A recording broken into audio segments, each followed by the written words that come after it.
Hi friends, నేను మీ doctor జంగం Vishwanath, psychology మరియు pi ఫ్యాకల్టీని, అంతేగాక మీకు ఇష్టమైన శ్రీ విద్యా పబ్లికేషన్ పుస్తక రచయితని.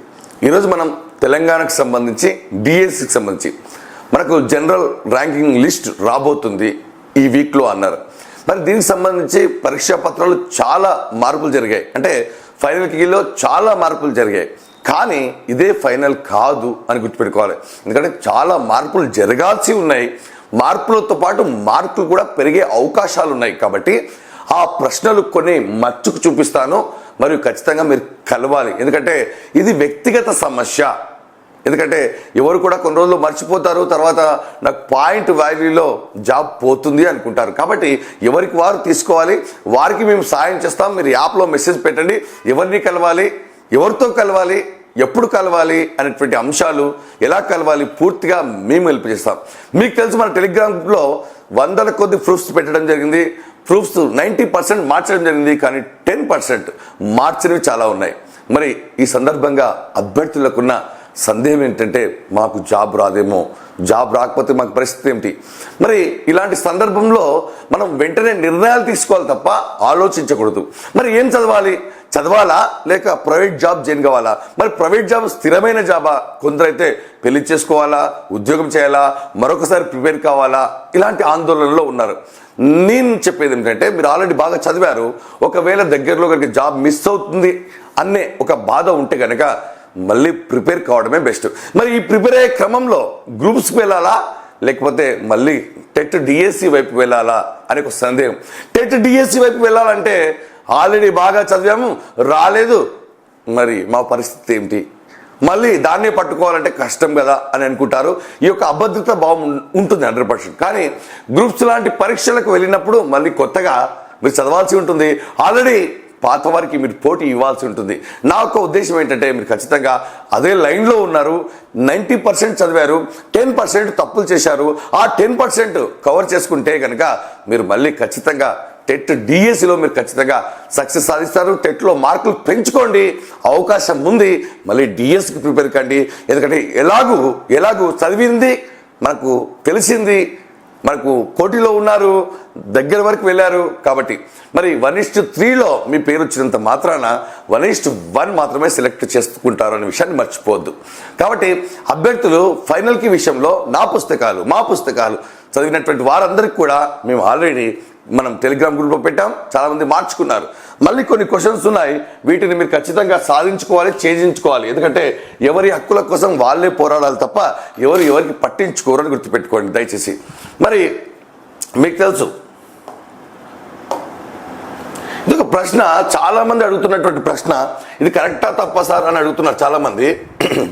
చూడండి, ఐఏఎస్సి ప్లస్ సిటీ రెండు అడిగాడు ఇక్కడ. ఐఏఎస్సి ప్లస్ సిటీ రెండు అడగడం జరిగింది. బాగా గుర్తుపెట్టుకోవాలి మీరు ప్రశ్నని. ఐఏఎస్సి సిటీ రెండు అడగడం జరిగింది, ఒకటి కాదు.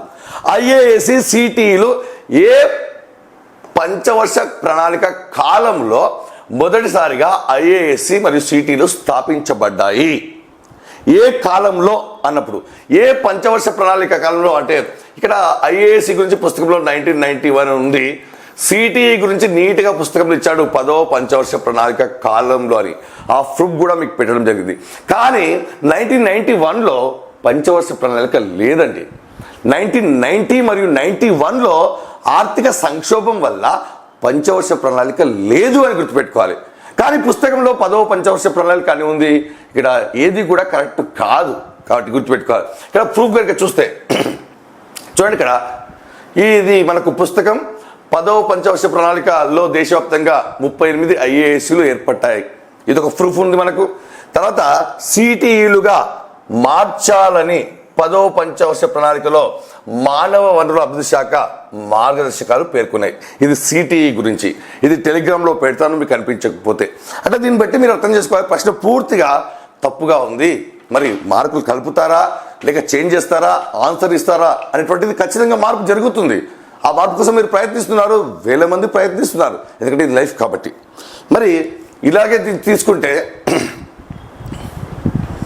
ఈ పుస్తకంలో కూడా ఉంది మనకు 1991లో ఇక్కడ ఐఏఎస్ల ఏర్పాటు ఒక పుస్తకంలో ఉంది. చూడండి, మనకు పంచవర్ష ప్రణాళికలు అనేటువంటిది 91, 90లో లేవు. కాబట్టి ప్రశ్న పూర్తిగా తప్పుంది. ఆన్సర్ ఇస్తారా లేదా అనేది మీ ప్రయత్నాన్ని బట్టి ఉంటుంది. మరొక ప్రశ్న, ఇది చూడండి ఒకసారి, కింది వాక్యాలను చదివి సరైన సమాధానం ఎంచుకోండి. శిశువు ప్రవర్తనలో 2 భాగాలు ఉంటాయి, అవి సంశ్లేషణం మరియు అనుగుణ్యం.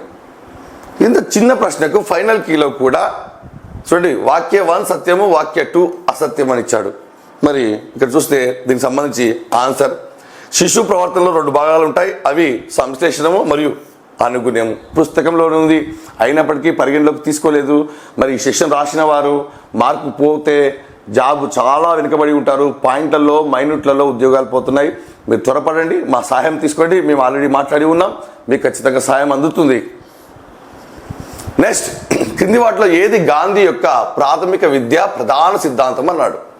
ఈ ప్రశ్న కానిది అని ఇవ్వాలి యాక్చువల్గా, ఎందుకంటే స్వీయ ఉత్పత్తి, స్వయం సమృద్ధి, పని విద్య, ఈ 3 కరెక్ట్ ఆన్సర్ అండి.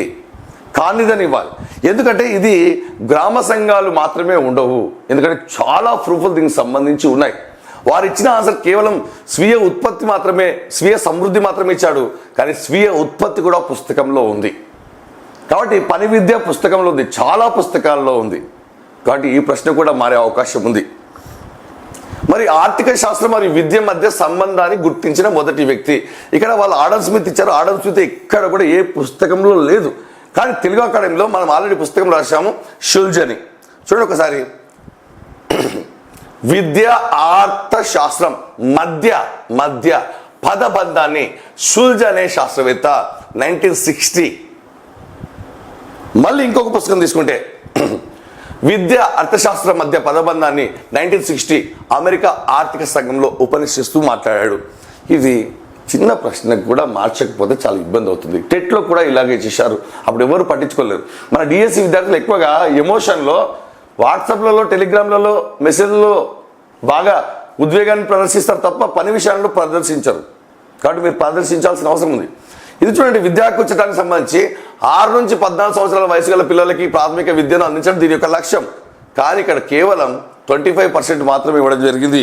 ఇక్కడ చూస్తే భారతదేశంలో 6 నుండి 14 సంవత్సరం వయసు గల ప్రతి ఒక్కరికి ఉచితంగా నిర్బంధంగా విద్యను అందించాలని తెలుగు అకాడమీలో క్లియర్గా, ఒక పుస్తకంలో కాదు చాలా పుస్తకాల్లో ఆ ప్రూఫ్లన్నీ నేను పెట్టడం జరిగింది. మరి పుస్తకాలు అన్నీ కూడా కవర్ పేజెస్తో సహా మేము పెట్టడం జరిగింది. కేవలం నేను షాంపుల్ మాత్రం ఇచ్చాను. ఇంకా మీరు ఏమైనా మార్చుకోవాలనుకుంటే 1 వీక్ టైం ఉంది. ఈ 1 వీక్ కనుక మీరు కష్టపడకపోతే చాలా ఇబ్బంది అవుతుంది. మీరు జాబ్ తెచ్చుకొని కూడా పోగొట్టుకున్న వాళ్ళు అవుతారు. జాబ్ రాలేకపోతుంది అనే భయం ఉన్నవాళ్ళు వెంటనే నిర్ణయం తీసుకోండి, ఎందుకంటే నెగిటివ్ వార్తలు చాలా వస్తున్నాయి. కాబట్టి దయచేసి మీరు స్థిరమైన ఉద్యోగాన్ని, ఆల్రెడీ పోటీలో ఉన్నారు, ఇన్ని రోజులు చదివారు. కాబట్టి నా సజెషన్ ఏమిటంటే మీరు టెట్ వైపే, డిఎస్సి వైపు వెళ్ళండి. ఆల్రెడీ చదివినా, తెలిసినా, చూసినా, తప్పులు చేసిన సబ్జెక్టు. సో ఏ అనుమానంలో సరే మన యాప్లో మెసేజ్ పెట్టండి, మీకు ఎప్పుడు కూడా వెంటనే మేము స్పందించాము కూడా. అన్ని ప్రూఫ్లు తెలుగు అకాడమీ పెట్టినటువంటి వాళ్ళము ఈ చివరి సమయం వరకు ఖచ్చితంగా మేము హెల్ప్ చేస్తాము. మన యాప్ను డౌన్లోడ్ చేసుకోండి, మన ఛానల్ సబ్స్క్రైబ్ చేసుకోండి. ఖచ్చితంగా మన యాప్లో ఉచితంగా పరీక్షలు కూడా నిర్వహిస్తున్నాం. టెట్కి సంబంధించి వాటిని ఉపయోగించుకోండి. All the best.